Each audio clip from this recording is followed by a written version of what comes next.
Good morning, and good morning again to some of you that joined us for worship earlier today. Glad you're with us on this wonderful morning. Thanks, you, Ann, for all of your time chatting it up with our folks prior to our coming together. We have a special treat, as it were, to start us off with our music. Lindsay Blunt, all the way from Germany, will start our time of gathering this morning, so we're grateful for that. So, as it were, Lindsay, take it away.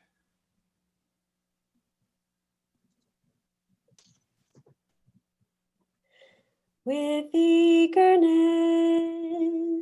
and curiosity, I move across the threshold, guided by love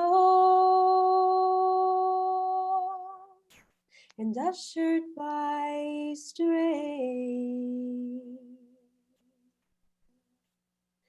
and a willingness to hold space for all.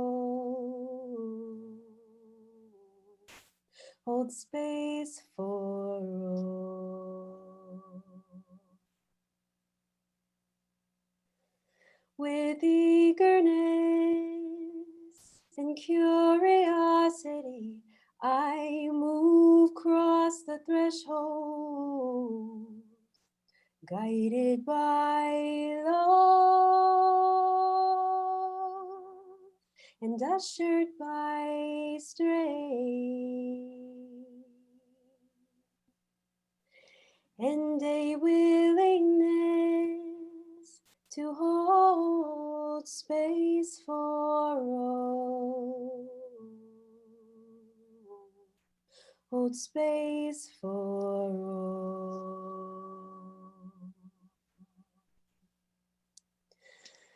With eagerness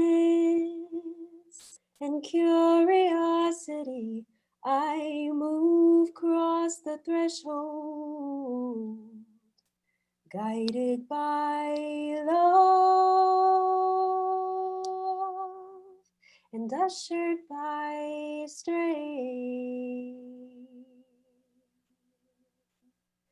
and a willingness to hold space for all.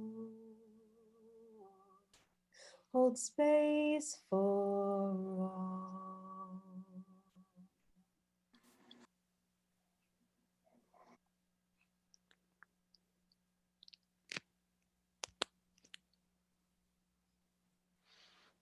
Thank you, Lindsay. And now the rest of the Awakening Soul Ensemble with Fran McHenry this morning and the rest of the good people here. Good morning.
Prayer for Aspiring Saints by Kathy Buzzuti Jones. May we do as the saints do. May we do as the saints of God do. May we practice seeing the essential beauty in one another. May we affirm our own and one another's lives as godly. May we aspire to saintly visions and call forth loveliness. May we know the power of touch to heal. May we grow in patience and presence, empathy and compassion.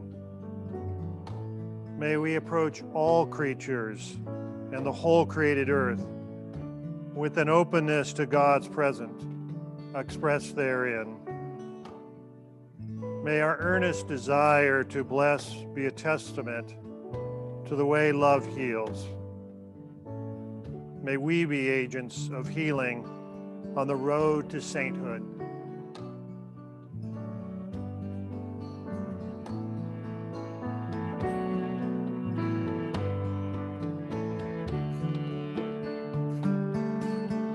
Morning comes and evening comes.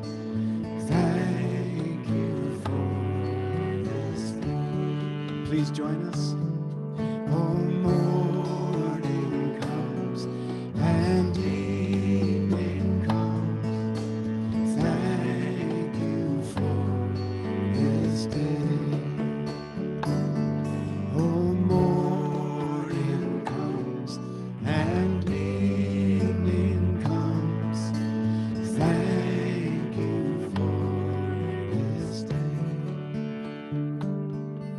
Friends, one of the things I've always loved about being a part of Awakening Soul is it's like few other experiences we have where we can get a glimpse of that beloved community, that sense where all are welcome, all are cared for, and grateful for all the good folks who make that happen, and grateful to you too for showing up and being present and caring for self and other.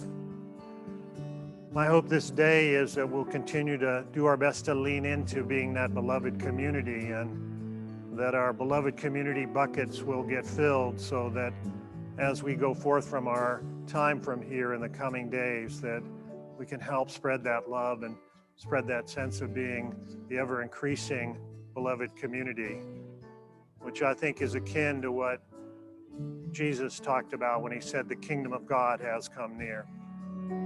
Thanks for being a part of this little slice of folks working to be the beloved community. May we ever be even more so this day.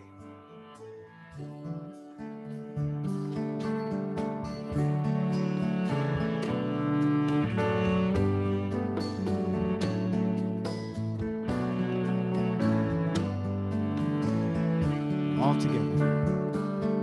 Oh, morning comes and evening comes. Thank you for this day. Let's do it. Oh, morning comes and evening comes. Thank you for this day.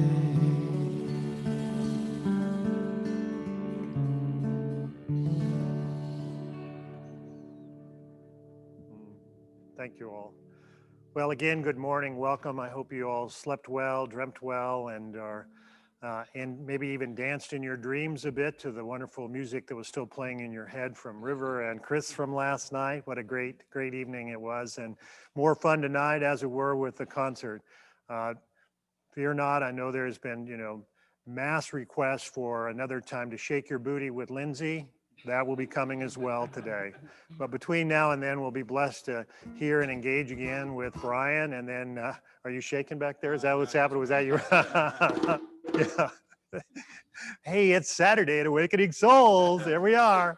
So we'll have some time with Brian, both listening to him, some time for silence, and then a great opportunity to have Brian and Megan engage in a conversation and more science. So it should be a really full and rich morning together. So with that, we will hand it over to you, Brian. Thank you again for blessing us with your presence this morning. Thank you so much, Brian. Thanks for your beautiful leadership. Thanks to, my goodness, Lindsay's rich song and voice. And I just love that simple song. Morning comes and evening comes. Thank you for this day. What a good way to start the day. And what a good thing to be with all of you. I'm going to share my screen once again here. And maybe we could just, in that spirit of continuing, in that spirit of prayer and worship, just reviewing yesterday. I'll read the line, and then the letters in the words in capital letters. Maybe you could say them out loud or just echo them in your hearts as I say them. The poor and vulnerable, and those in solidarity with the poor and vulnerable. We see you. We care. Your lives matter. We bless you. The bereaved who mourn for loved ones they have lost to illness and violence. We see your pain. We share your loss. We bring you comfort. We bless you.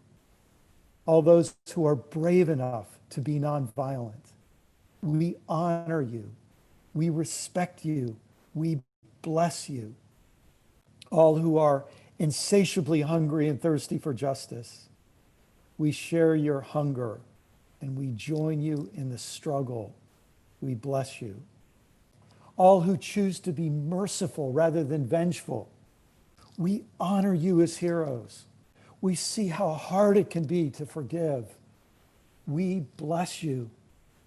All who choose to be pure in heart rather than deceitful and hypocritical. We see God in you.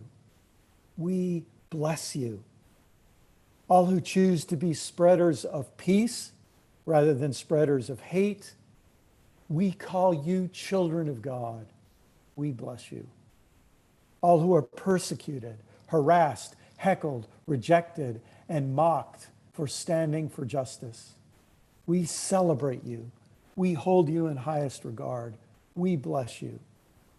And even you and I, when people revile us and persecute us and utter all kinds of evil against us falsely for standing with Jesus, for standing for what he stood for, we are blessed indeed. We rejoice and we are glad to march with the prophets in God's ongoing movement of justice, joy, and peace. So everyone, I'd like to take us from that immersion into Jesus' mindset, Jesus' attitude, the mind of Christ, this alternative vision to, in a sense, be in the kingdom or movement or ecosystem or dance of God, and to look out at the world. And now I'd like us to look out at the world from that perspective. Now, all of us know about this pandemic that we never heard of until January or February, and then suddenly it became a dominant reality in our lives. It's a virus called COVID-19 that affects the lungs and then can affect other organs as well. And it's highly contagious. It spreads through breath.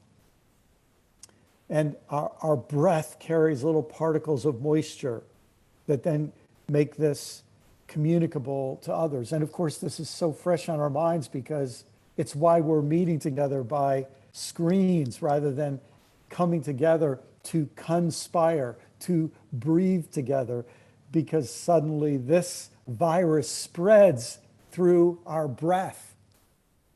Well, this other pandemic is called authoritarianism. And it's a syndrome that affects the brain. It also spreads through breath in the form of words, and then the residue of those words on paper or on screens. It affects the brain coming in through the eye and the ear. It, in no less a real way than this little virus, this complex set of proteins called coronavirus, our brains can be rewired by authoritarianism. It changes how we see, it changes how we feel, it changes our behavior. And it is also highly contagious. Now, one key difference between the first pandemic and the second pandemic The first pandemic, I understand, when you get it, you feel weak, you feel feverish, you feel body aches and pains. A friend of mine who's just now recovering from COVID-19 said he felt like every hour he was being body slammed. Another friend of mine who had the virus intensely for 2 weeks said it took her about 4 months to feel that her strength was anywhere close to fully coming back. And some of you may have stories to tell about this.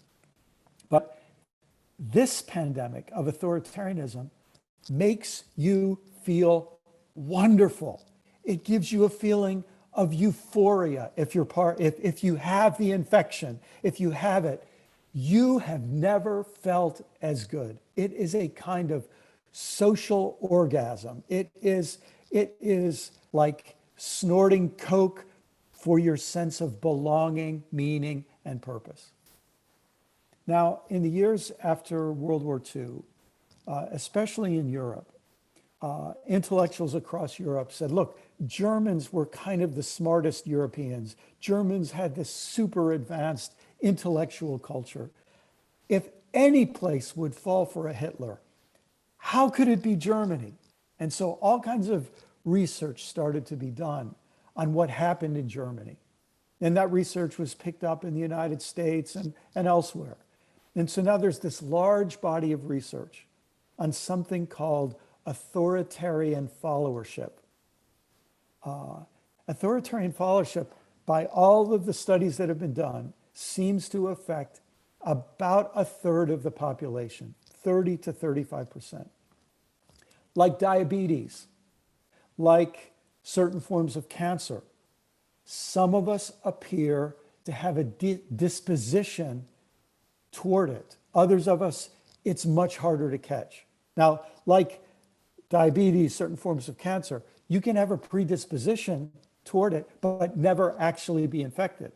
It takes a trigger, an environmental trigger.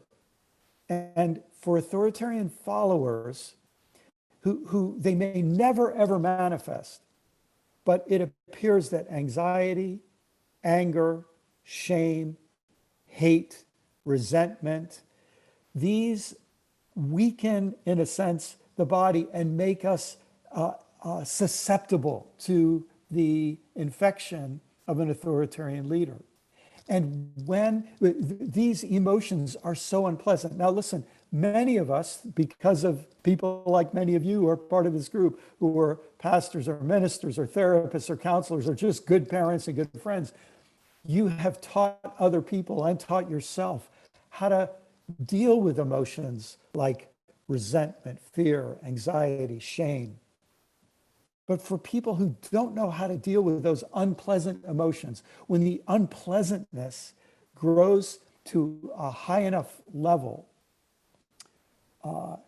and a trigger of an authoritarian leader and an authoritarian group comes to you, you go from feeling horrible to feeling high.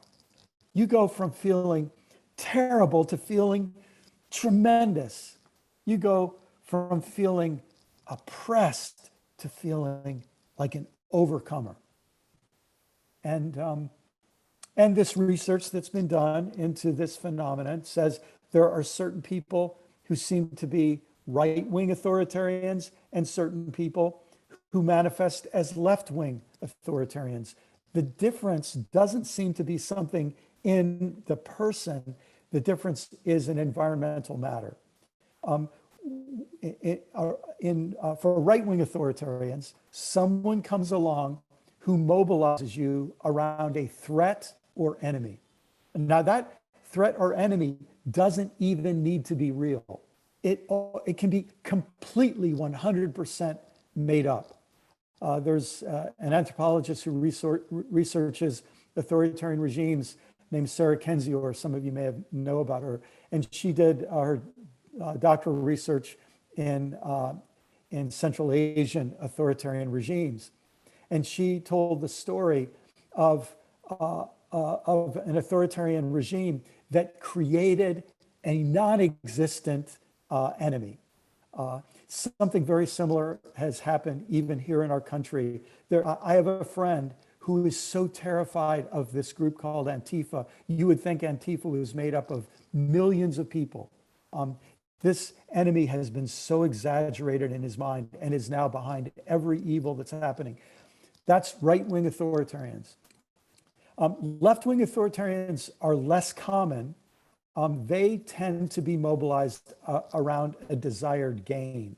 So if you want to think of it this way, right-wing or conservative authoritarians have something to conserve, and they're afraid somebody's going to come and take it away from them.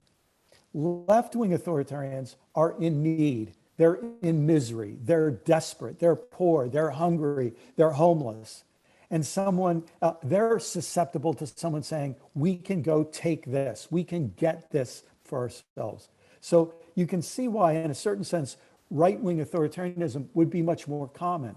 First, because you don't actually need an enemy to exist. You can conjure up an imaginary one, and you can appeal to people that whatever they have will be taken away. Left-wing authoritarians can't. If you don't deliver on the desired gain quick enough, people lose interest. You can't create an imaginary gain. And not only that, but once you deliver the gain, people don't have any reason to stay part of your authoritarian group. So the research says that right-wing authoritarianism is the more common strain of this disease. Now let me define authoritarianism. Authoritarianism is a process of centralizing power in an individual, a party, or cabal. Cabal is a group of different kinds of groups that are aligned by a common interest. So it's a process of centralizing power in an individual party or cabal by using fear of a real or concocted enemy, radical division of society based on support for the regime, gross distortion of or diversion from the truth, and suppression of dissent. So division, distortion, suppression, fear. When you see those four characteristics, you should sort of have the scent, oh, that's that stale, sweaty cologne of authoritarianism. Fear, fear, fear, fear, fear. A real or concocted enemy. Division. You're either with us or with them. We have names for anyone who's not part of us. You're under that label. You better be careful or we'll put you under that label. Fear, division, distortion or diversion from the truth. You can just lie. In fact, if you're an authoritarian leader, one of your favorite things to do is to tell a lie and have people go along with it, even though they know it isn't true. So if you can be an authoritarian leader and say, I had the biggest crowd ever gathered in history, everyone knows it wasn't the biggest crowd, but as soon as you say it was the biggest crowd, it tells the authoritarian leader, they're with me now. They have given up their own eyes and ears to let me, they've given me the keys to their brain, and they're now saying what I say and repeating my talking points. And the super powerful ability to distort and divert from the truth. And then suppressing dissent by threats of violence, by threats of exclusion, by any means necessary. By paying people off, buying people off, threatening people. Now, it's important to know on a large scale, when global pandemics of authoritarianism spread, authoritarian leaders have global networks.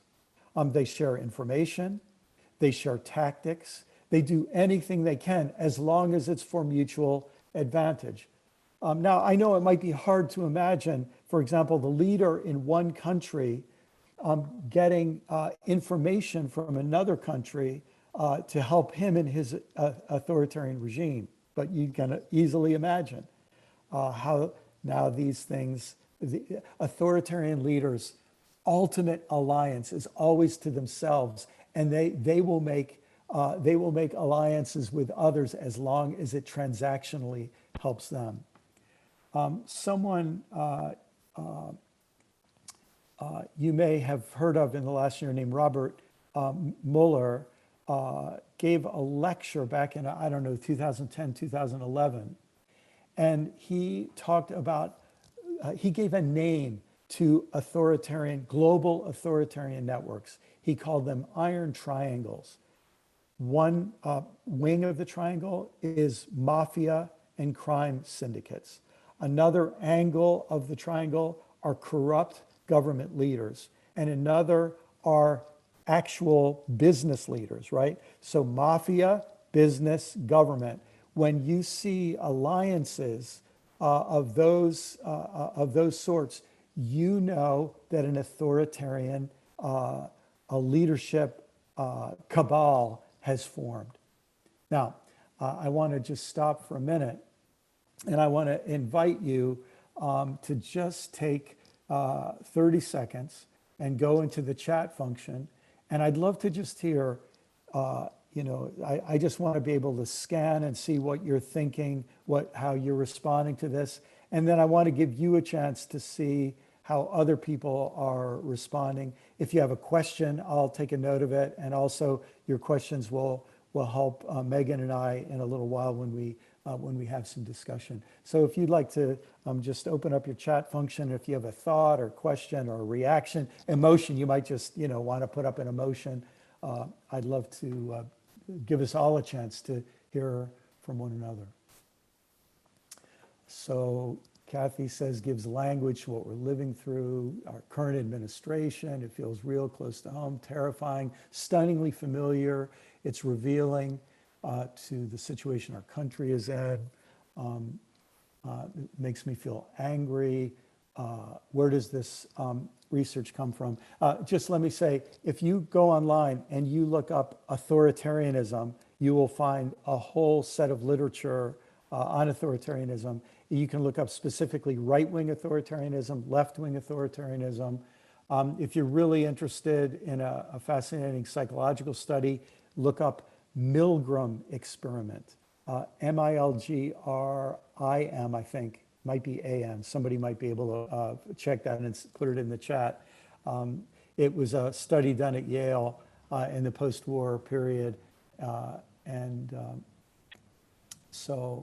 Someone said, what is the current mafia crime syndicate presence? Friends of mine over the last few years and people I know who monitor this sort of thing closely, as soon as they saw Paul Manafort brought into the Trump campaign, well, all of their alarm bells went off because Paul Manafort has been a political consultant to Ukrainian oligarchs who are kind of mafia leaders.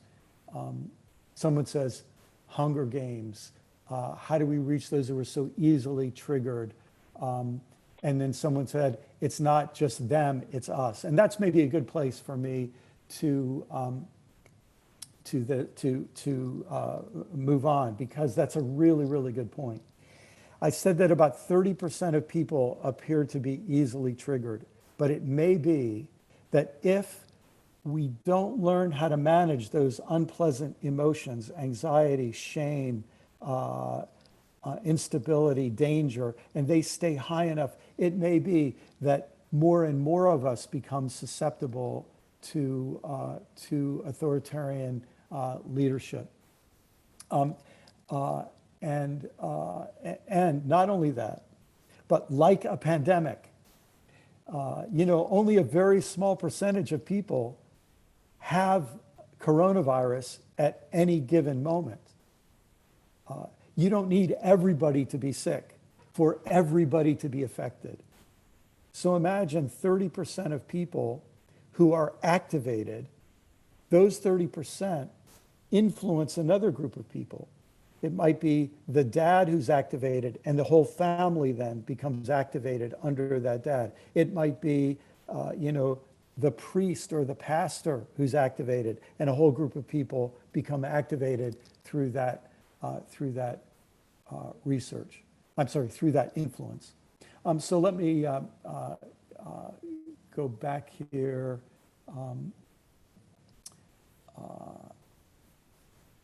just a minute, and I will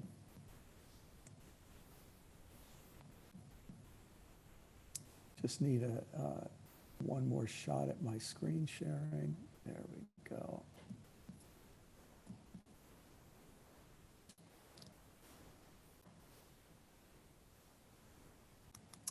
So if we see this sort of thing is going on in our world, and by the way, it's not just in the United States, this is a global pandemic because there are global conditions, climate change, economic inequality, global corruption, these oligarchs and kleptocrats who formed these iron triangles around the world so that more and more wealth is funneled to a smaller and smaller group of people. What we call systemic injustice keeps these things going, keeps anxiety levels high. So it erupts in Brazil, it erupts in Poland, it erupts in Italy, it erupts in France, it erupts in the Philippines, it erupts in African countries. It's a global pandemic. But here in America, something that has helped me understand what's going on is an idea of the 5 electorates. Now, I'm drawing here from some amazing research done by Steve McIntosh in an excellent book I highly recommend called Developmental Politics. And what Steve McIntosh says, and I'm going to change his wording a little bit and then do a riff off of what he does, so don't blame him if there's things here that you disagree with.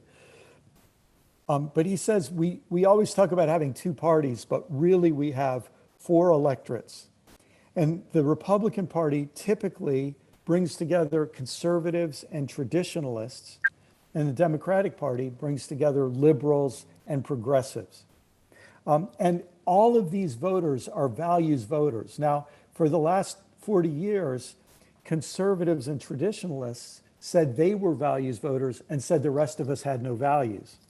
But no, they're all values voters. And one of the things that those of us who might be progressive or liberal have to figure out is how to explain to other folks more about our values. And if you're interested, you could also Google moral foundations theory that will help you understand some of the different ways that liberal values work and conservative values work. But I'd like to just give you a quick survey of some of, in my opinion, of the very positive values that are upheld by each of these 4 electorates. And again, we'll give you these slides if you are interested. And I should also tell you, you'll see Vote Common Good on this slide because I've been training political candidates, congressional candidates, and some state level candidates in several states for the last 18 months or so in this material and trying to help them understand how they have to broaden their appeal. So look, I'll just put my cards on the table. I'm on the progressive wing, right? I'm over on the left wing. So for me, the values that inspire me so much, number 1, courageously face climate change. Number 2, protect the earth for future generations. 3, honor the dignity and diversity of all people, especially the most vulnerable. 4, respect and protect local economies and be good global citizens. And 5th, humbly tell the whole truth about our past and present. Those values motivate me deeply. But guess what? Here are some liberal values that I think are really, really good. These are the sort of the values of 1960s and 1970s liberalism. Protect the working and middle classes. Promote America's leadership globally. Be a good global neighbor and stand for human rights around the world. Protect democracy globally through diplomacy and education. And 5th, value good government, big enough to do what is most needed in the fierce urgency of now. The liberals are great institutionalists. They really care about institutions. Then let's go to conservative moral values. These were the moral values that motivated my dad. These were the moral values that motivated my mom. Protect individual freedoms. Protect private property and personal privacy. Protect free and fair markets, promote self-sufficiency and entrepreneurship, and address the dangers of debt. I think those are good values, and thank God for those values. And now, I should say that each of these groups might have some negative values too. I'm not talking about them right now. Or they may be so obsessed with some values that they exclude values and become enemies of good values in the other three electorates. Then we come to traditionalist moral values. Nobody values hard physical work. Nobody honors hard physical work and personal responsibility to get up and do your job like traditionalists. Traditionalists want to strengthen and support family life. And they have a special concern for children and mothers and the elderly. This is, my grandfather, like, he understood you've got to respect the elderly. And he treated my grandmother so well because out of his traditionalist moral values. Stand tall for traditional character qualities. Honesty, decency, integrity, traditional character qualities are really upheld by traditionalist folks. Defend the checks and balances provided by the Constitution and resist tyranny. This is deeply embedded in traditionalists. And celebrate the value of sincere faith and dedicated faith communities. It's the traditionalists who have cared most about religion and seen the deep, deep value of religion. Now, you might say, okay, those all look good. But here's where life gets interesting. I believe that a fifth electorate has arisen in recent decades. I think conditions we've created the conditions for a pandemic of authoritarianism. And for authoritarians, every other value is swept away. None of those other values really matter. The only value that matters is winning. Now, if that word winning sounds familiar, you're going to start to see maybe part of what I think, at any rate, is going on. And you may disagree with me, and I'm not an authoritarian leader. I don't need to suppress dissent. Feel free to disagree. But try this on. See if the Cinderella's slipper fits. Winning is everything. And because we mobilize people, we create an us in hostility to them. Winning is everything about us defeating them. Because we suppress dissent and distract from the truth and distort the truth, truth doesn't matter. It's not that, in fact, we don't even think about truth. We think about what helps us win. If a theory comes along, we don't care about checking whether it's true or not. If it helps us win, we promote it. We lie, we mock people, we throw anybody under the bus. We'll lock anybody up who gets in our way. And of course, physical threats are nothing to be embarrassed about. This is a war, and it's us versus them. And we are all terrified of a real or concocted enemy. And so the power of our leader and submission to our leader is the only value that matters so that we can win. So when you look at that set of values and you realize that this fifth electorate has now, I think, gained almost exclusive control of the Republican Party, so that there was no platform. It was whatever the authoritarian leader says. And in the coming days, it's why these days that we're together are so important and stressful and tense, because we don't know the degree to which people's traditionalist values and conservative values will have any resurgence if they're told to pick up weapons and to disregard elections and votes and the Constitution. Now you might say, okay, what are we going to do about this? What do we do to try to respond to this fifth electorate? And can I just say, one of the great temptations is for us to respond to authoritarianism with authoritarianism, to create hate to correspond to the hate, to create fear to correspond to the fear. And I imagine what I'm saying might be making you afraid right now, but you understand, I don't want to leave you with fear, because I think fear is a very toxic and dangerous motivation. It's one of our deep problems with authoritarianism in democracy. And we haven't done a good enough job of teaching people how to deal with their fear. And in fact, the loss of religion, the decline in religion, I think has contributed to the rise of authoritarianism. And there's so much we could say. You might want to ask questions about this later, about how authoritarianism fits in with this. But here's what I want to suggest that I think is, we can't just say Joe Biden and Kamala Harris have to solve this.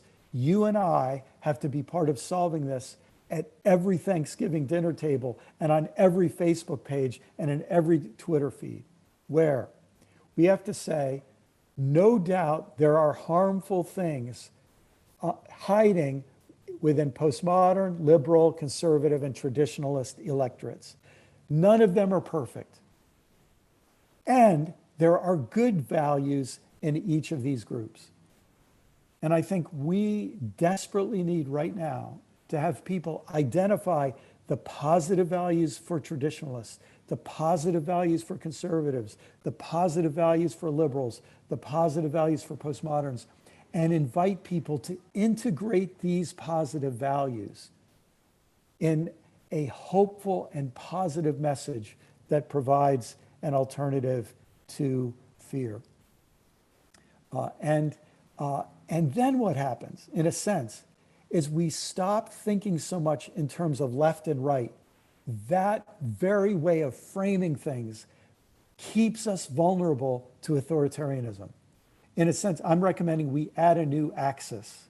We have to say the old politics of left and right that spread people out on an axis leaves them susceptible to authoritarian values. It's a perfect system for authoritarians to manipulate. And we have to, in a sense, I think, move away from the old news, the old ways of organizing and mobilizing people, and we need some new good news, better news, as a call and invitation to integral values. Now, let me just stop one more time and just invite any of you who would like to just say any questions or comments that you want to shoot into the chat line would be welcome. I changed from progressive to postmodern. I'm going to use those words interchangeably. I think the way that Steve McIntosh defines it, and I'm comfortable with defining it, is that modern and liberal sort of go together. That's those of us who came of age in the 1960s and have kind of stayed there, which is, nothing wrong with that. But I think that in the 1960s, we had a lot more confidence in institutions than people have right now. And the postmodern mindset is way more environmentally focused and is way more globalist rather than nationalist. And so, yeah, that's what I mean there. Let's see some other comments. How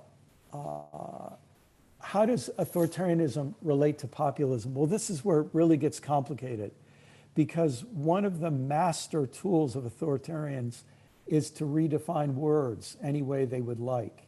So the irony of a Steve Bannon or a Donald Trump seeing themselves as populists, the traditional idea of populists is when the middle class and the poor unite against the elites.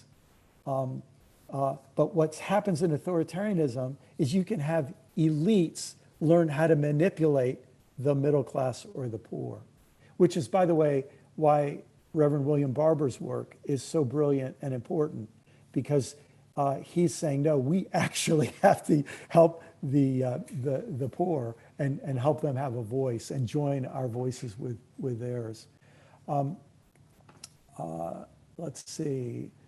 And I'm glad that Carter points out that this approach honors everyone, including traditionalists and conservatives. And I hope that's the case. And I think we have the possibility, if we could use this moment to step out of our electoral win-loss, us-them politics and try to invite people into new community with mutual respect and diversity. I think that could really, really be important. Well, I just have a couple more minutes, and I'd like to just take us one more little step farther here. And it's just going to take me a minute because I unfortunately closed my presentation. Okay, now let's see if I can get us going here.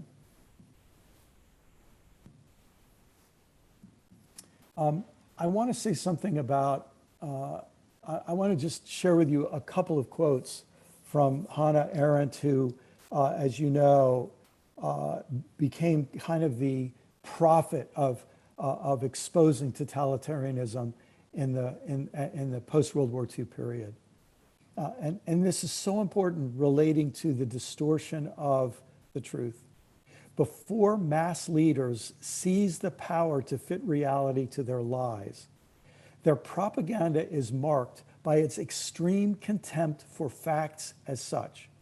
For in their opinion, fact depends entirely on the power of man who can fabricate it.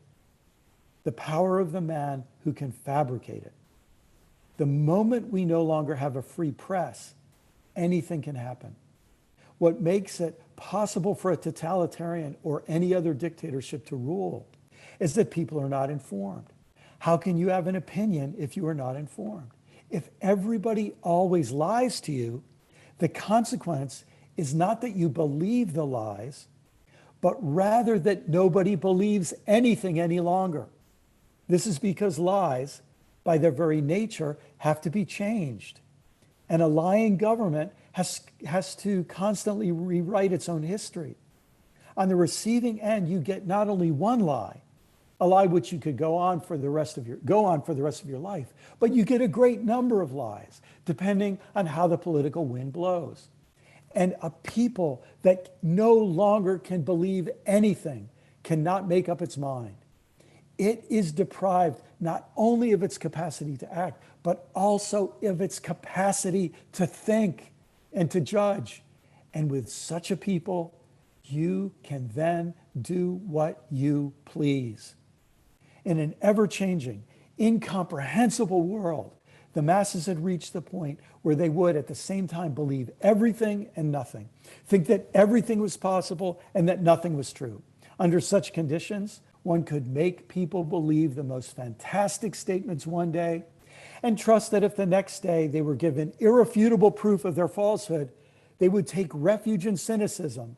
Instead of deserting the leaders who had lied to them, they would protest that they had known all along that the statement was a lie and would admire the leaders for their superior tactical cleverness. Because winning is everything, and I admire the cleverness of my leader to distort the truth in order for our team to win. Now, the last thing I want to do, I just want to introduce one other dimension to this, and then let us, we'll have some time to sit with this and ponder this. The secret strategy of authoritarians is to tell people what they want to hear. There is a transaction authoritarians make, and the transaction goes like this. I will tell you what you want to hear about your innocence, your superiority, your right to vengeance, the global market, the environment, the pandemic. I will tell you what you want to hear if you support me unconditionally. And part of the genius I've come to believe, it's an evil genius of authoritarians, is they know how to play with glitches in our own brains that I call biases. Now, if you're interested, I'm collaborating with Jackie Lewis, who's well known to Awakening Soul, and with Richard Rohr, who I'm sure all of you know, and is my dear friend and colleague at the Center for Action and Contemplation.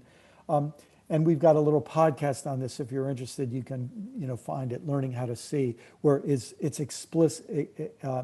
exclusively about biases. And my research in authoritarianism and my research in bias has sort of, they're two sides of the same coin. And I don't have time to go into all of these right now, except to just name 13 different kinds of bias that I've identified and managed to wrestle into words starting with the letter C. And I'll explain why they all start with the letter C in just a minute. But the first and most powerful and the biggest umbrella is confirmation bias, that people accept messages that agree with what they already think and reject messages that disturb what they already think. They like what confirms what they already think. And that's not just other people, it's you and me too. Complexity bias says that we prefer a simple lie to a complex truth. That's why I stuck the letter C. I wanted to find words with the letter C, because I know as soon as you hear I'm going to tell you 13 biases, your brain is saying, this is too much, I don't want to know it. Your conscious brain might not tell you that, but something in your subconscious brain wants to simplify. Third, community bias. Community bias says it's very hard to accept any idea that my community will not accept. It's a kind of social confirmation bias. Complementarity bias. If you make me feel good, I will reward you with agreement. And if you make me feel bad, I will reward you with I will punish you with disagreement. So I'm not responding to your truth, I'm responding to how you make me feel. Competency bias. This is a complicated one, but the basic idea is incompetent people are incompetent to know how incompetent they are. There's more to it than that, but that's a start. Consciousness bias suggests that there are different stages or levels of consciousness. And it's not that people won't see what they can't yet see. It's that if you haven't developed critical thinking, for example, it's impossible for you to see certain things. Comfort bias. My brain, even before I am conscious of it, has a revulsion to anything that disturbs my comfort. Conservative liberal bias, there's a lot of research on this under the term moral foundations theory that says that we are biased toward different kinds of arguments. And those of us who like certain kinds of arguments end up as conservatives, and those who find others more appealing end up as liberals. Catastrophe bias, that we notice fast catastrophes and we don't notice slow changes to normalcy, slow erosion of norms. Contact bias, that if I'm never around people who are different from me, that I will be biased against what they have to say, that without contact, prejudices go unchallenged. Confidence bias. If a person get ready for this, folks. If a person comes to me with confidence, I am disposed, my brain wants to believe them. I respond to their confidence, not to their competence or truth. And a lot of people don't know this, but the word con artist comes from the word confidence artist, someone who is clever at manipulating others by their confidence. Cash bias, it's very hard for me to accept something that will hurt my way of making money. And conspiracy bias, I will accept any story that I'm disposed to accept any story that casts me as a virtuous victim or a virtuous hero, and reject any story that casts me as a villain. Now, when these biases are in effect, then what is going on is easy to identify. We have an enemy who we're united against. And all our leader has to do is bring us together and say, cursed are the Samaritans. Cursed are the illegals. Cursed are the poor who are trying to take all of your money if you're rich. Blamed are the LGBTQs who are destroying the family and undermining marriage. Even though we wouldn't allow them to marry, somehow they got blamed for destroying marriage, right? Cursed, blamed, to be shamed and excluded are the leftists. The lives and rights of these people don't matter. That's how authoritarianism works. And now I bring you back to where we were yesterday. What does Jesus do when he starts creating a movement? The very opposite of an authoritarian. He doesn't start by cursing anybody. He starts by blessing. We bless. We say your lives matter. And he takes the very people who are being cursed by the powerful and the authoritarians, and he starts by blessing the poor and vulnerable, the bereaved who mourn, those who are brave enough to be nonviolent, those who are insatiably hungry and thirsty for justice, the merciful, the pure in heart, the spreaders of peace, those who are willing to be persecuted for the sake of justice. And he invites us to be part of that sacred community. Oh, my brothers and sisters, all I want to say is that we have to prepare ourselves. We have to take action to avoid being infected by COVID-19. We have to encourage others to stop spreading that virus. But brothers and sisters, the virus of authoritarianism is so dangerous. It is actually a suicidal kind of virus. And it's people we love, and it's no fault of their own that they're susceptible. But suddenly all of us are needed to become agents of healing. A lot of the things we might do to try to stop authoritarianism actually involve spreading more shame, more anxiety, more fear, more hostility, which only makes people more susceptible. And so this is a time for all of us to take seriously our opportunity to be like light in the world, to be like salt in the world, to be a different presence that invites people into a different kind of community. So that's a good place for me to turn it back to Brian and or others, and we'll have some time to process this on our own. Then we're going to come back together and have a lot of time to think and discuss.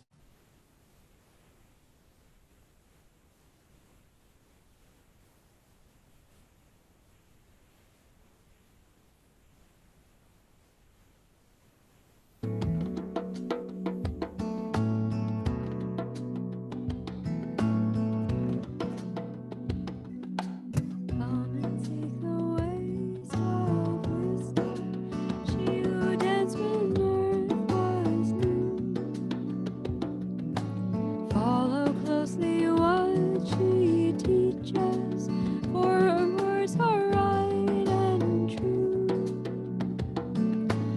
Wisdom clears the path to justice, showing us what love must do.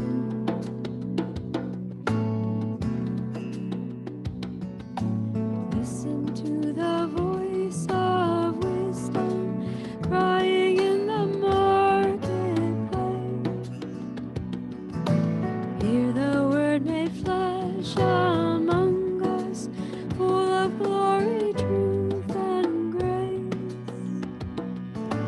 When the word takes root and ripens, peace and righteousness embrace.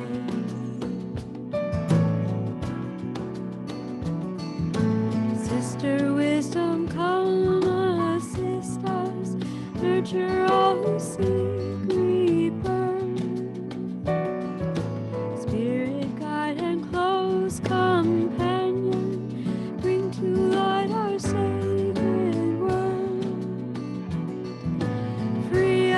to become your people, holy friends of God and earth.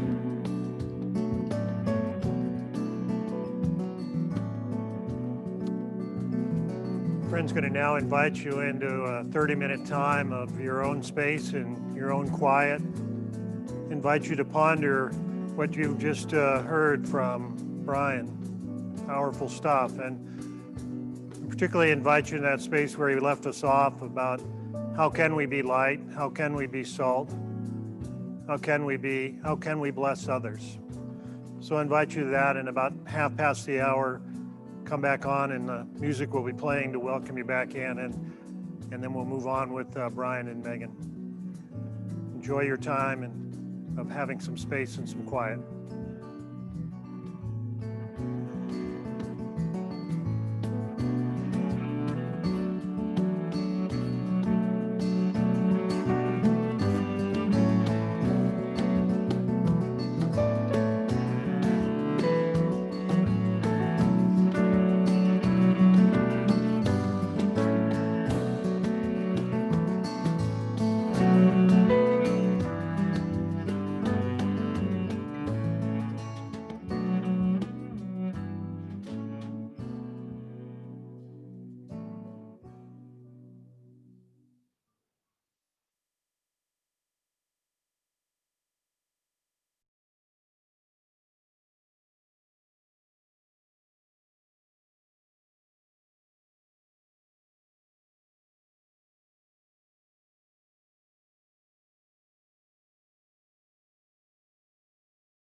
clears the path to justice, showing us what love must do.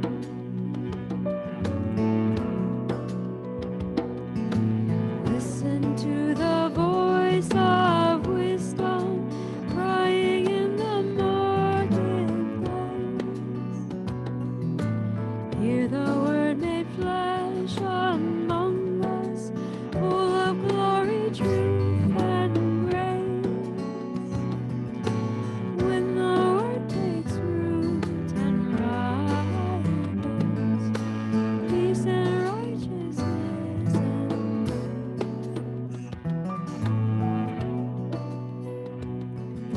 Sister wisdom, come assist us, nurture all who seek rebirth.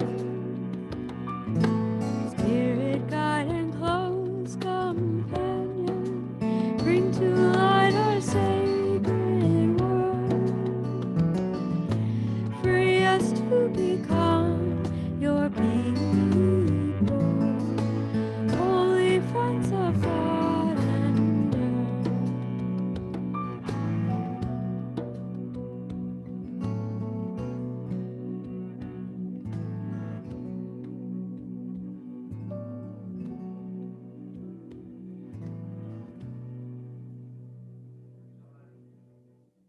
I hope your time in silence and you were able to create some space for you.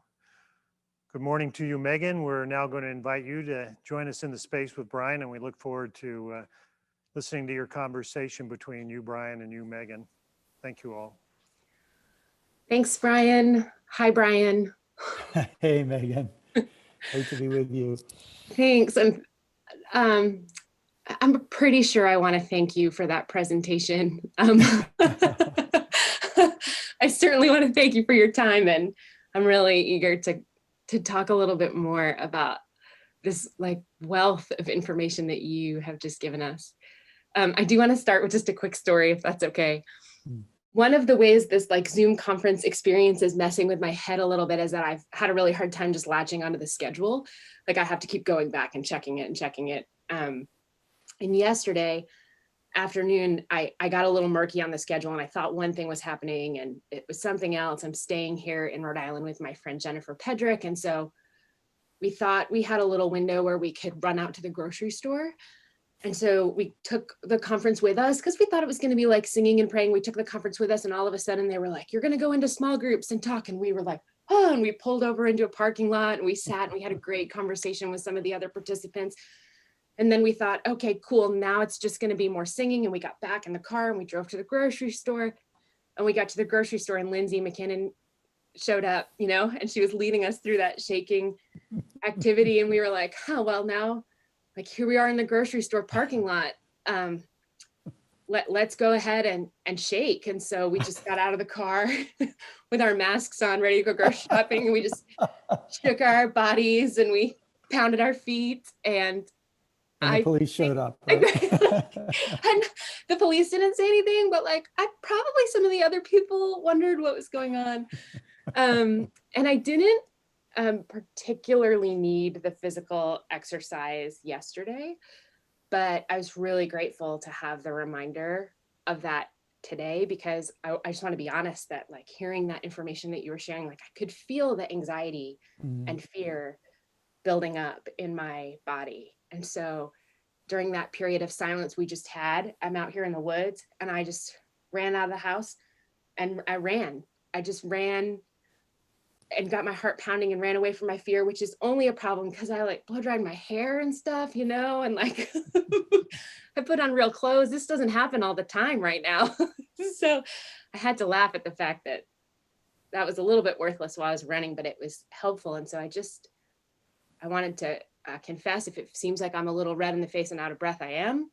And I want to say thanks to Lindsay. And I want to encourage if anybody else felt anxiety, if you need to like turn off your camera and do some of that shaking in your space, I think it's important because I think getting some of that energy out of your body will help to hear what I'm sure is going to be even more wisdom that will come from you right now. So, Well, hey, can I just say, Megan, thanks so much for telling that story. first of all, to get us to laugh, because it's really important for us to laugh, right? It really is important for us to laugh in the middle of all this. And secondly, thanks also for taking seriously the body reaction. Obviously, I've been living with this information, for months, trying to grapple with it and put it together. And so I think I'm still, feel the stress of it, but I think it's easy for me to forget this could actually be somewhat terrifying to people. So thanks for bringing that up. That's a good place to start. It really is. Well, and that's a great lead into this. Like, I did kind of want to immediately follow up on what you've just said, because it was fascinating watching you, because you were laying out this information that I think is really important, that was like, mildly terrifying to me. I mean, you low key compared the state of our country right now to like Germany leading up to World War II, which I've heard before, but that information doesn't feel better anytime I hear it. But you were telling us the information with this face that I'm looking at right now, right? Like, you were smiling, you were engaged. I could tell that you were excited about the material. And part of that is just because I think you might be a delightful human, but I could also tell that the work has energized you. And so like the first question I have for you is, could you tell us a little bit about how holding this information and gathering it and making sense out of it has helped you like really practically kind of live in this world that we're in right now? So I'm sure, Megan, you've heard that saying, the truth will set you free, but first it will piss you off. Right. And said in various ways, some more graphic than others. But so in January of 2016, there was one of the Republican primary debates, right? And I don't know how many people remember, there's like 15 or 17, I forget how many candidates. And I was watching one and I just couldn't watch it anymore. And I turned it off. I said to my wife, Trump is going to win. I said, I don't know what it is, but he has a key to some scary part of people's brains. And I don't think he's smart necessarily. I just think he somehow stumbled into this and he found some deep part of his own brain that allows him to make this connection with other people's brains. And because I watched him one by one get the other candidates to submit to him. And so I have a friend who's a psychologist, PhD psychologist, and another friend who is a neurobiologist. And I said, contacted them separately. I said, help me understand what's going on. Will you send me articles? So that's what got me going on this. And and it is terrifying, especially because look, if I were telling people what they wanted to hear, here's what I would tell them. Oh, today maybe Biden-Harris will announce that, they'll be announced as the winners. Everything's going to be fine, right? I want to be given that kind of easy hope. My comfort bias wants me to be able to relax. But here's the thing, you will know the truth and the truth will set you free. Like there is a liberation from saying, that's what's going on. Now I see it. And one of the reasons, I hope I communicated this in this way. One of the things that this has helped me do is it's helped me stop hating people or avoid hating people, because I say, oh, this is just part of human frailty. And I feel it in myself. And it's helping me understand my own brain and all the rest. So that's motivating. The other thing that is sort of motivating for me is I was a pastor for 24 years. I spent a lot of time with clergy. I've never been more disappointed in the Christian religion than I have since 2016.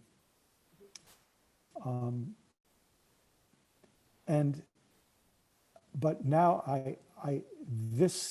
what we've just talked about is making me see we desperately need some members of the Christian religion, along with Jews and Buddhists and Muslims and Hindus and secularists and others. But we need Christian people to start to see that this is actually what Jesus was about.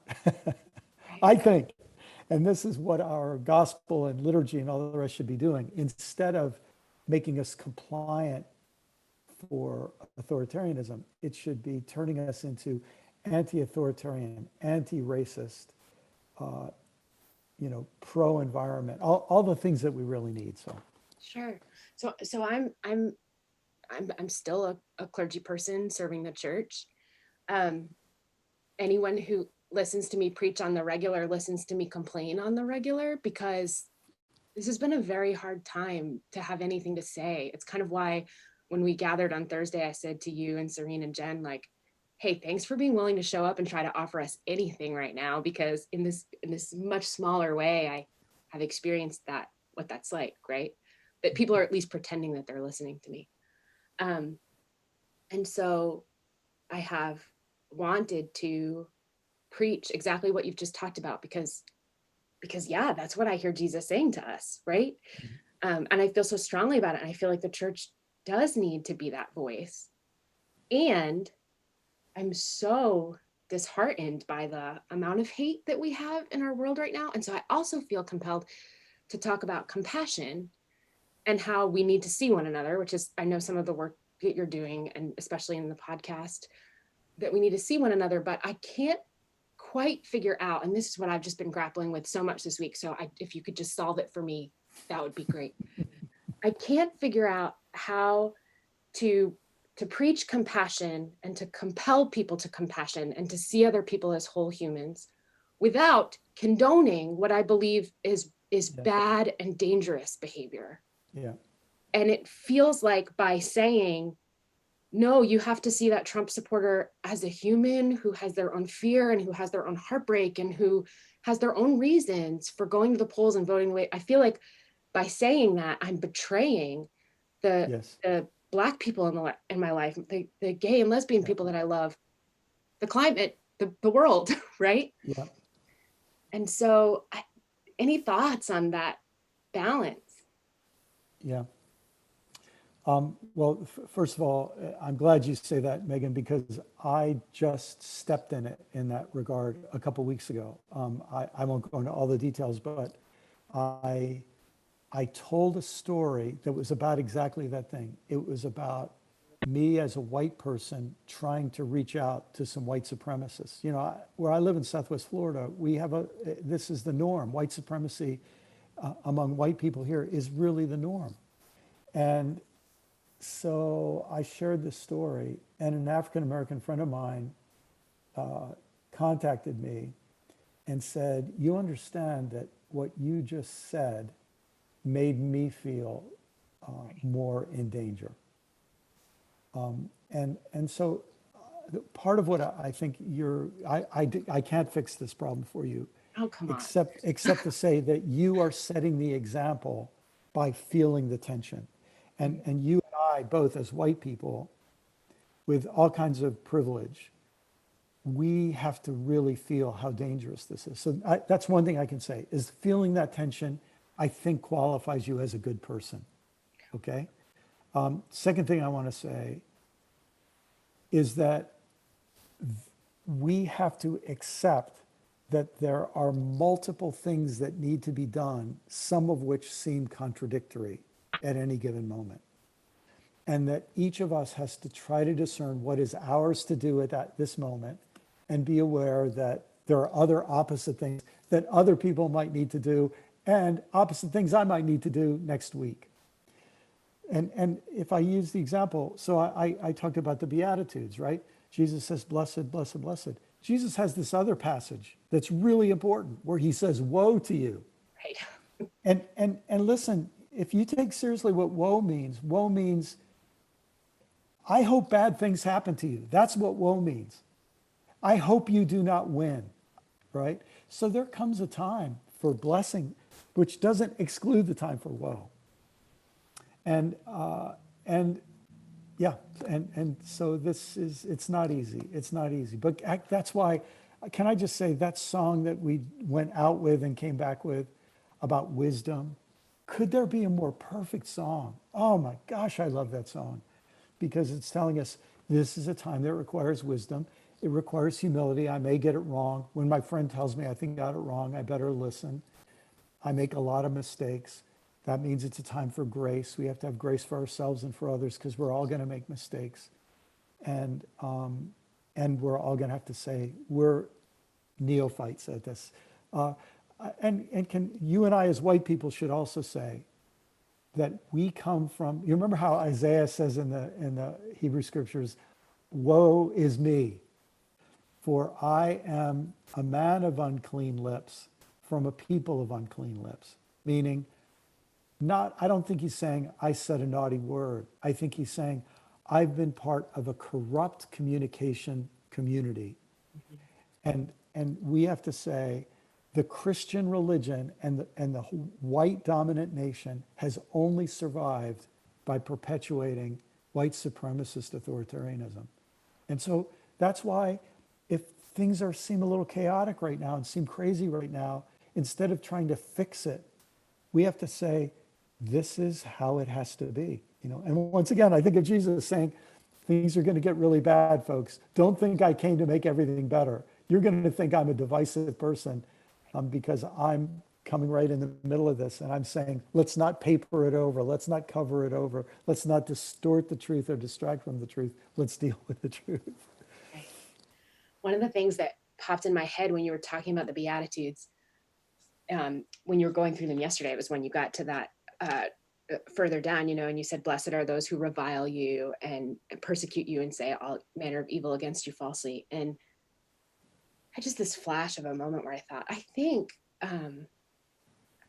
for a lot of people, that has been some of what they've heard with Trump, Yes, right? That yes, that they feel that they have been reviled and persecuted and Yes. mistreated. And we could have a whole separate conversation about false prophets, right? And you kind Yes. of did with this entire thing about authoritarianism. yes, But one of the reasons I struggle with the Beatitudes in general, like I said the other night, is I think there's such an important message in there about who Jesus is blessing. And it's impossible for us as humans not to put ourselves in the position of the ones who are oppressed and the ones who are Yeah. who mourn. And so there's this other tension that I wrestle with. Like, I think it's natural to put yourself in the position because we do all mourn. We have all been hurt. I mean, that's Yes, part of yes. our human experience. And we want a God who sees that and Yes, and who sees us. And so, like you said, it's so easy to find that in other very imperfect humans who seem to be giving us that message that we so crave, right? yes, But the challenge of both realizing who it is that Jesus is really talking about blessing and understanding how it is that each one of us can feel that we need to be blessed. Does that make any sense? no, yes, yes. And as soon as you say that, am I right, Megan? Are you Presbyterian? Is that right? Episcopal. Episcopal. Okay. Yeah. Because well, let me jump back. There's a great British missiologist named Leslie Newbigin, and he died some years ago. Newbigin spent 40 years of his life in India, so he became one of the sort of serious British theologians about missiology and pluralism. And he said the greatest heresy in the history of monotheism is a misunderstanding of election. He wasn't talking about 2020. He was talking about the idea that God chooses people, because this idea of being chosen is big in the Bible. And what Newbigin said, this is in Judaism, Christianity, Islam, any form of monotheism. He said that the heresy is that God chooses some people for privilege and other people for exclusion. Mhm. God chooses some for grace, others for disgrace, some for blessing, others for cursing, some for heaven, others for hell. He said, no, you go back to the story in Genesis of the calling of Abraham, and God doesn't say, Abraham, I will bless you and make you a great nation, and I will torture everyone else in hell forever. He says, I will bless you and make you a blessing. Mm.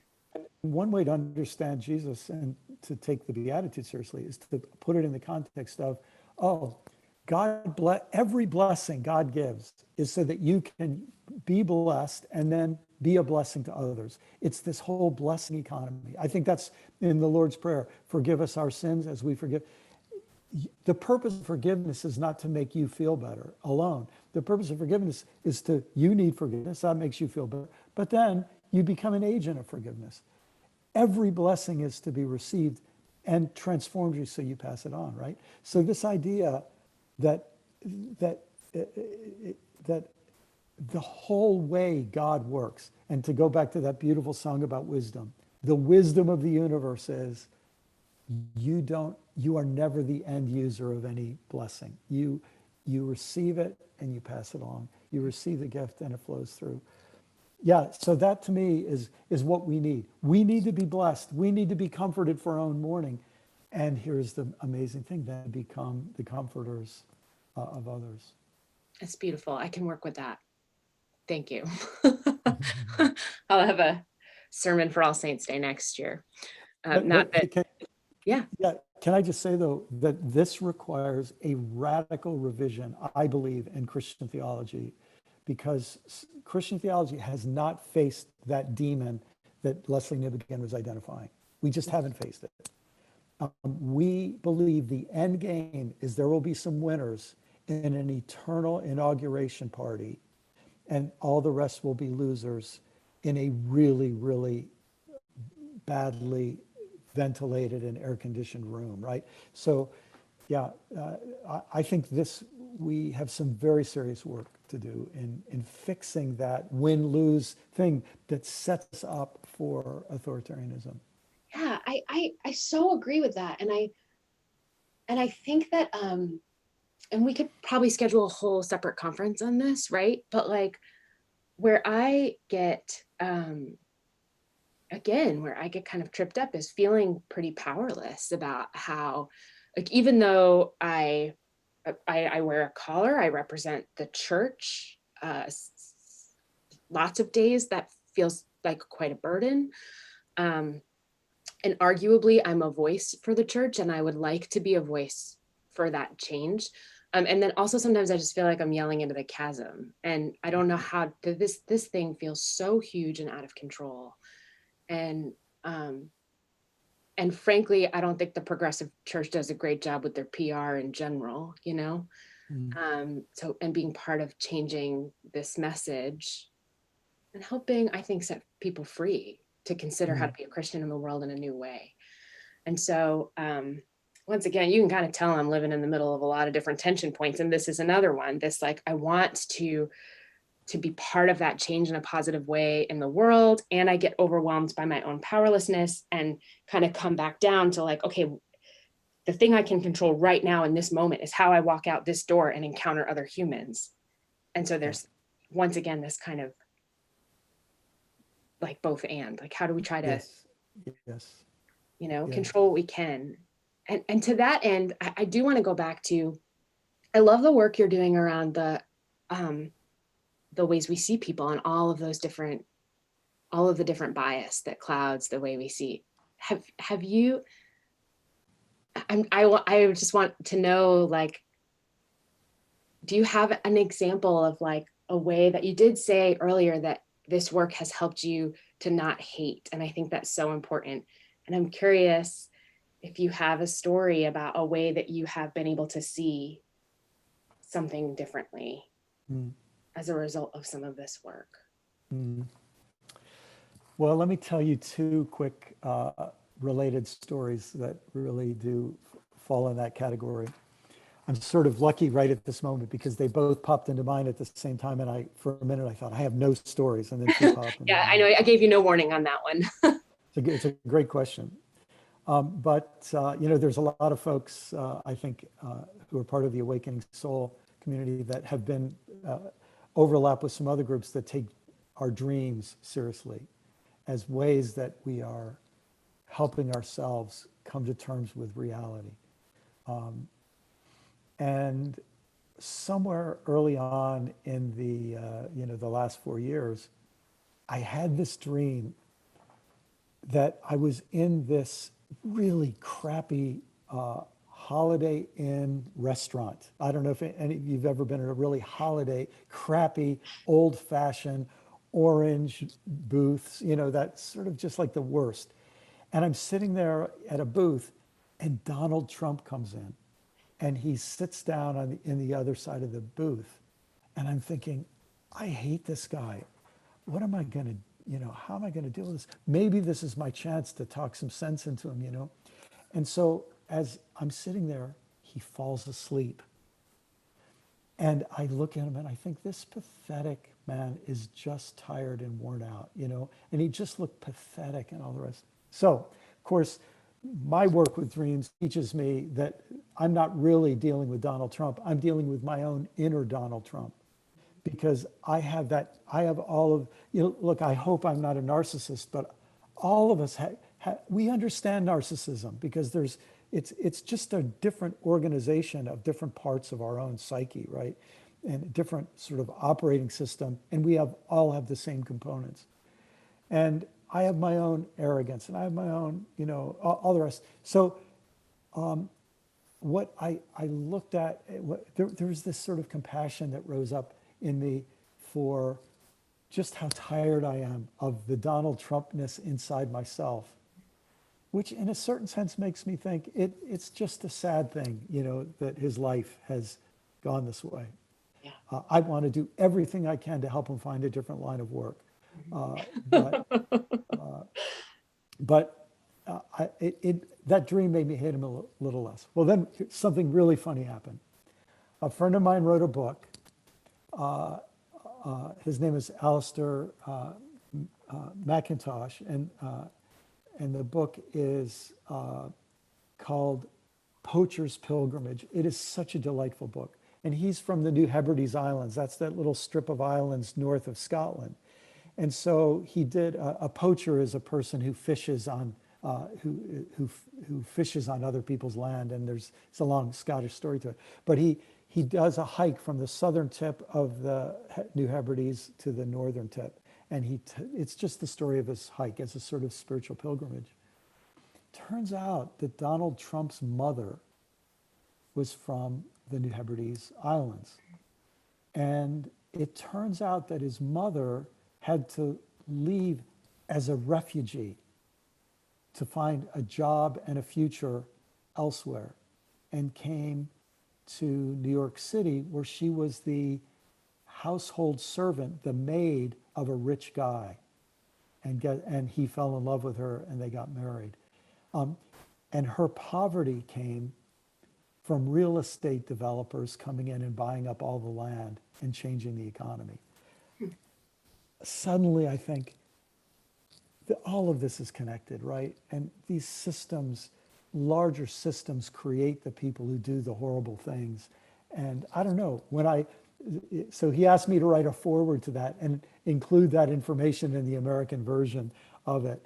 And so those are two things that just, in understanding the phenomenon of Trump, helped me get this. And then in understanding how authoritarianism works, helps me get that.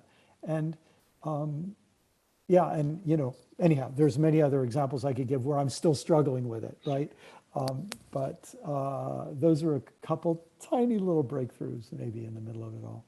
Yeah, and that's helpful. And I'm really interested in just hearing your stories about how this work and understanding has led you to a freer place. And I am excited. It reminded me, just listening to it, of how I felt in seminary, actually, when I started to do the biblical scholarship, and they started to just deconstruct like what actually, you know, when you start to actually learn about scripture and what it's like, and then, well, like this source wrote this, you know, and I don't need to go into biblical scholarship, but I had this feeling of like, whoa, you're taking apart something that's been precious to me, and I feel threatened, you know.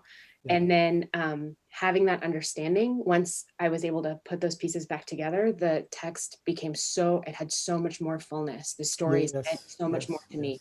But there was a process of like getting the information and panicking that I didn't know what to do. And so this, So this might seem weird, but it's causing me to think about, I run this summer camp up here, and we've had to completely change our whole ministry this year. We didn't operate camp.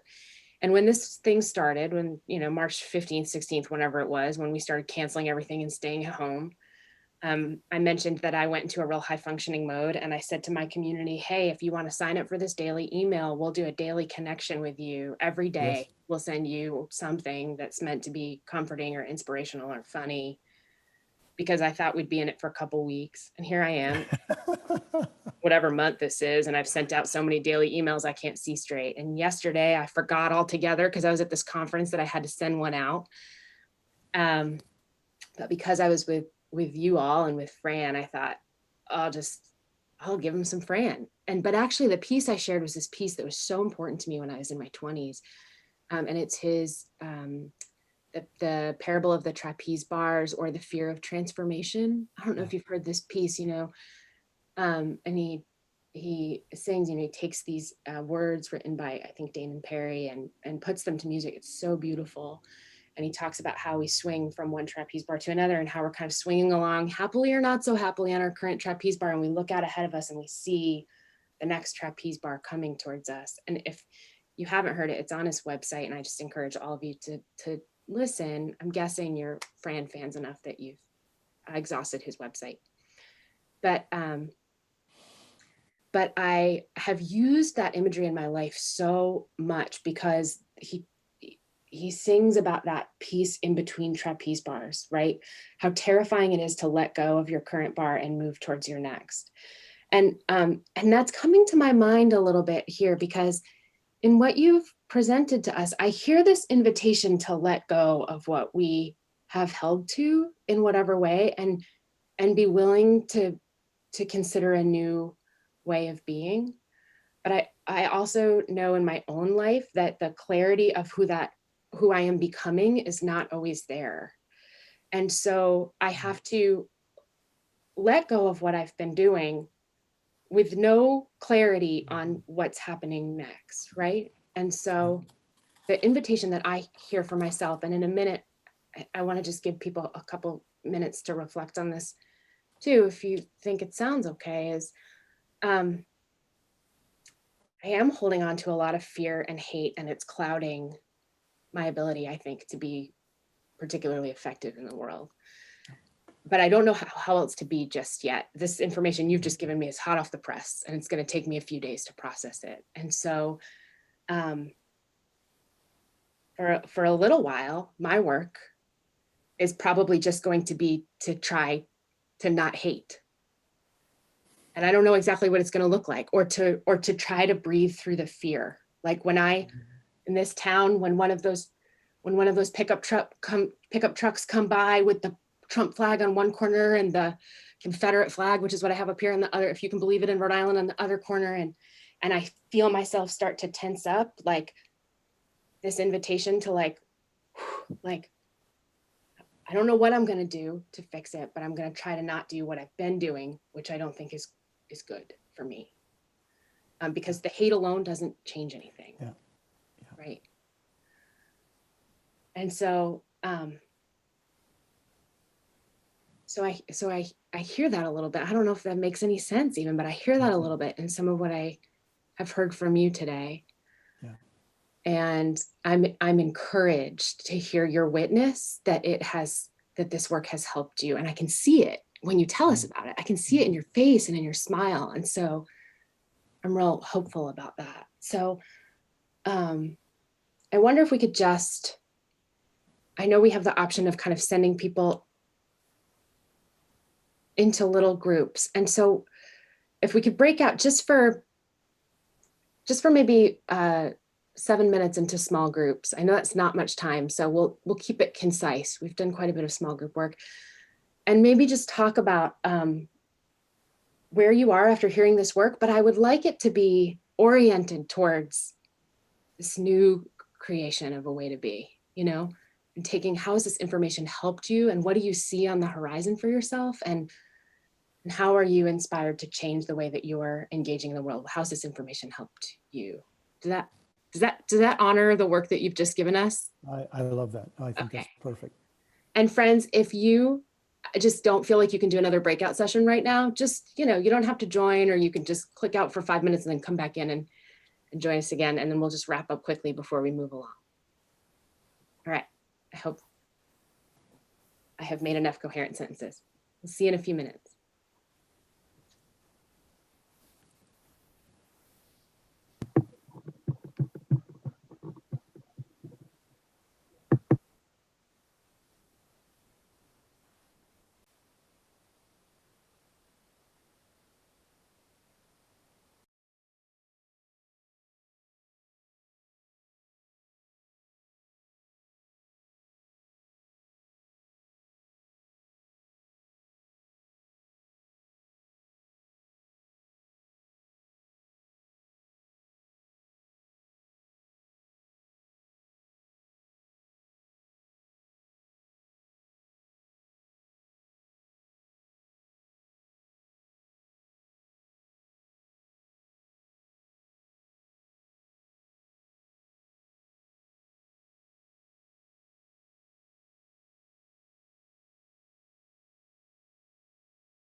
Oh, they're all muted.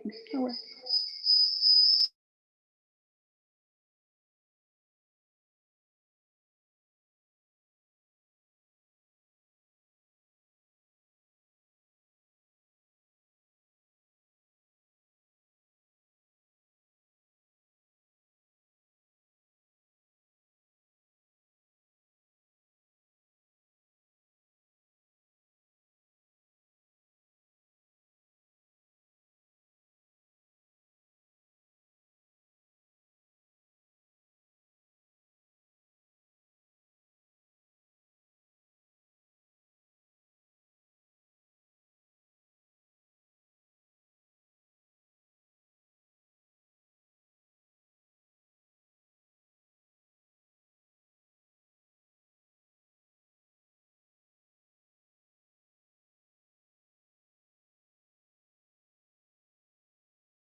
say. Well, hit the unmute.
Let me hear what you will speak when I turn to you in my heart. Let me hear what you will speak when I turn to you in my heart. Let me hear what you will speak when I turn to you in my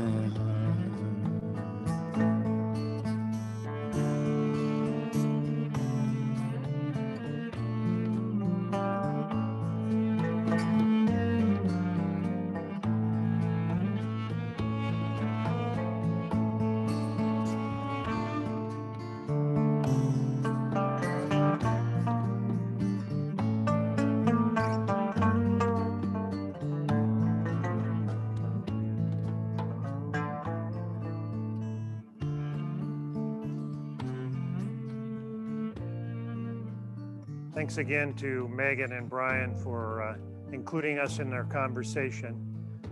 We'll invite us now to move into your own space.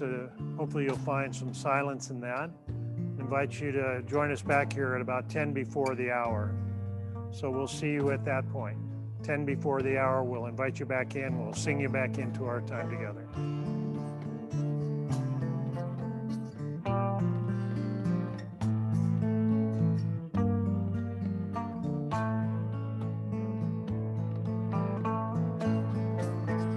Let me hear what you will speak when I turn to you in my heart.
Say something.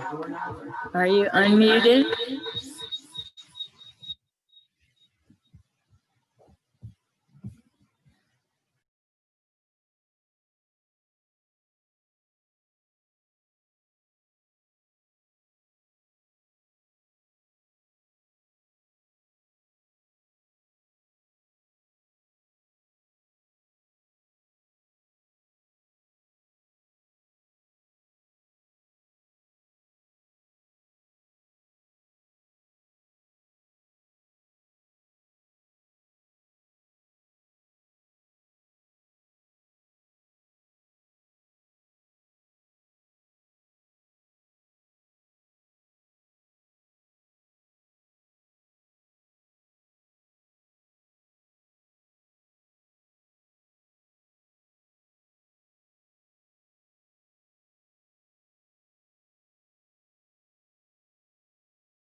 what you will speak when I turn to you in my heart.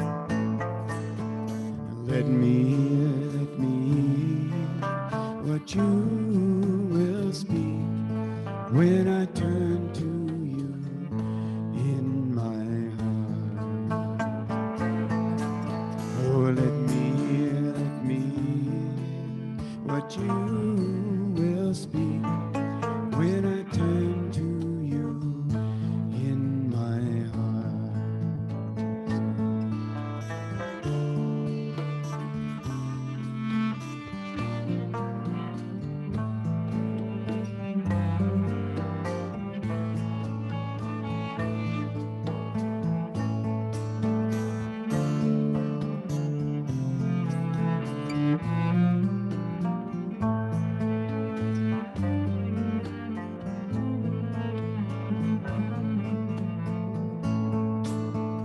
Let me hear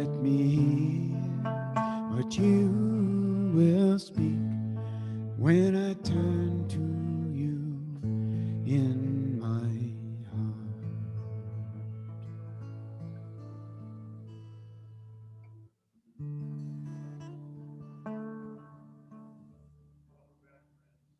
Microphone. Microphone.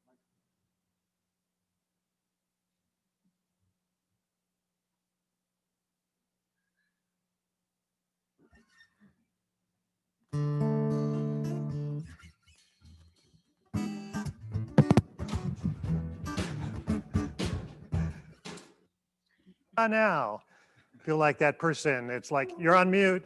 You're on mute. No, you're on mute. Thank you. Welcome back. I hope your time in your own space was fruitful. And if you were off in complete silence and all that, and you're unaware that it appears we have an election of our next president, that Biden was now given Pennsylvania, which gives him enough. So in light of that news, and in light of all that we've heard and shared this morning, with Brian and Megan and your own time and your own musings, I'm going to invite you into the opportunity now to have just about 20 minutes in a small group to share where all this brings you at this moment. And then we'll bring you back together and have a little closure time and some announcements and some other things at about 10 after the hour. So we'll see you then. Enjoy your conversations.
Well, welcome back. Glad to have you here.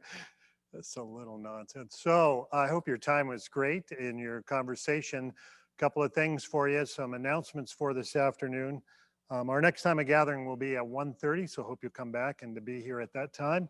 The bookstore continues to be open, and I want to highlight something a little different this time, which is all these beautiful banners here behind me here that you've seen all along. Those are for sale, and there's a lot of other banner accoutrement in the bookstore. So invite your consideration of having some of these. I know some of you have purchased them in the past, and they really are beautiful. So would invite your consideration about those for our time together. There will be workshops this afternoon, different schedule a little bit, but those will be happening at 4 o'clock. So you want to check those out. We'll announce those later in the afternoon, but you might want to be checking those out to see which ones that you would like to attend. So with that, it seems backed by incredible popular demand. Lindsay McKinnon is going to come and get us moving at midday here. So can we go to Lindsay? Hi, friends. Can everybody hear me okay? All right.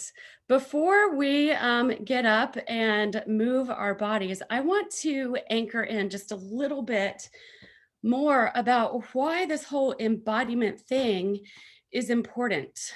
You can't study embodiment or trauma healing work without hearing names like Peter Levine, who's the father of modern day psychology, or Bessel von Kolk, who wrote The Body Keeps Score, or especially these days, Dr. Stephen Porges, who founded the polyvagal theory and applied polyvagal theory. So what does that all mean? What science is now finally catching up to is what yogi gurus have known for hundreds of years. They are learning about the science behind the mind-body connection. There is a nerve that makes up a huge part of our parasympathetic nervous system. That nerve is called the vagal nerve, and it helps us to regulate our emotions and our sensations and our feelings that we carry with us in our body. That nerve, the vagal nerve, is made of fibers. 20% of those fibers run from the brain to the body. 80% of those fibers run from the body back up to the brain.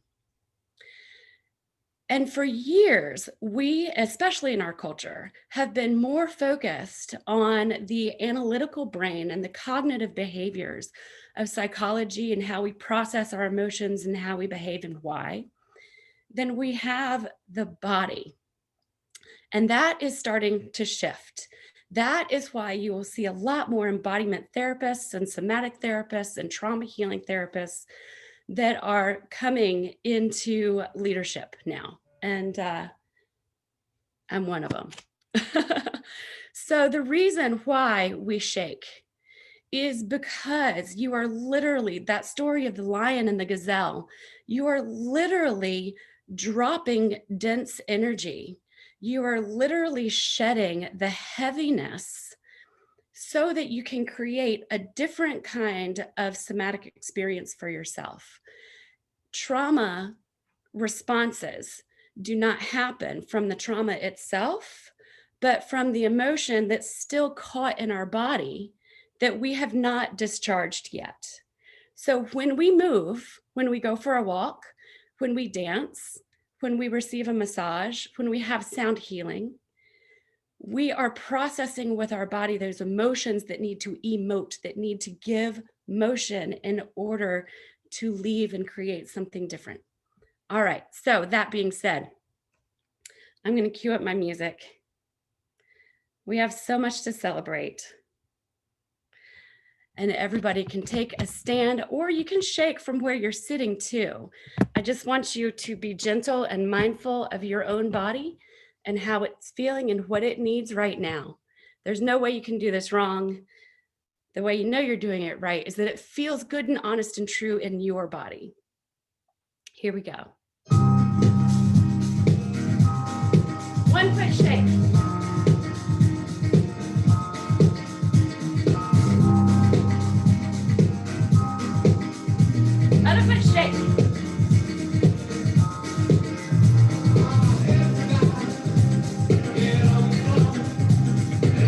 2-foot shake.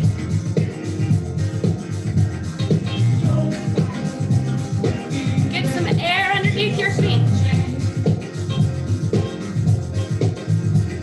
Shake your booty like a happy puppy.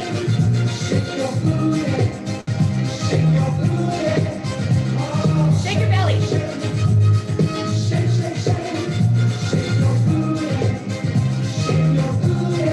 Shoulder drop.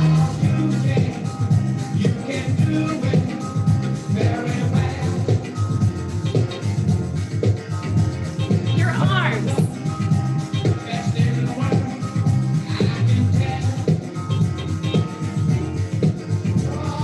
One foot.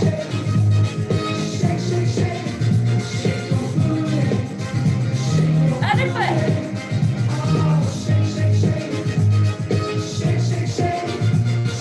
2 feet. Football slide. And slide.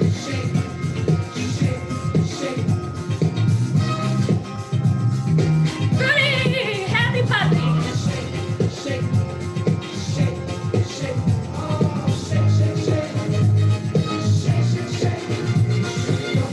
Belly.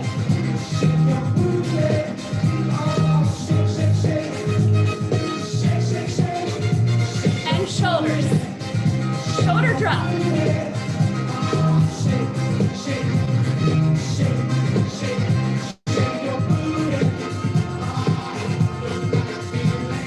And your arms. Shake the space out in your environment.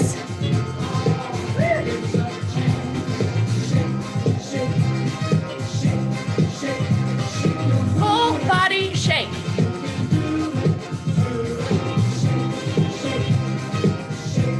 Let it all hang out. One arm, one foot.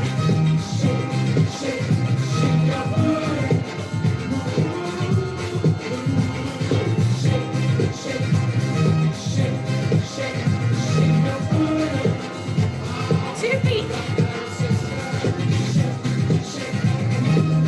Football shuffle.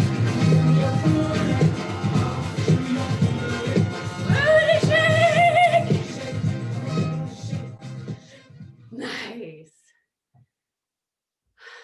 So, I hope you're feeling that release. And I hope you now know why you're feeling that release and why it's so crucial to our own healing of our own traumas to move everything that's toxic from our bodies that could take on the form of disease and depression and so many other diagnoses. When people go to shamans for healing, one of the questions that a shaman will literally ask is, when did you stop dancing? So my prayer for all of us at Awakening Soul and for all of our families is that we take dancing and movement not only for having fun, but for having healing. Thank you. Thank you, Brian.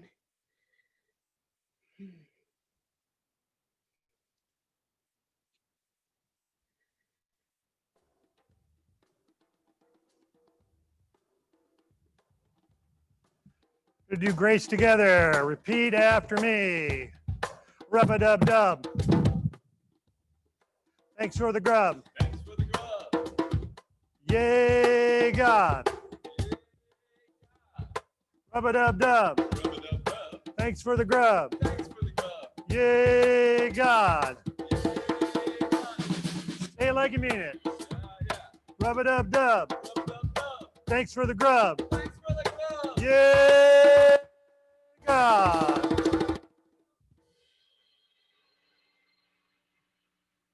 All right, friends, we'll see you back here at 1:30. Thanks again, Lindsay, for getting our fibers going. Happy belated Redhead Day. See you all at 1:30.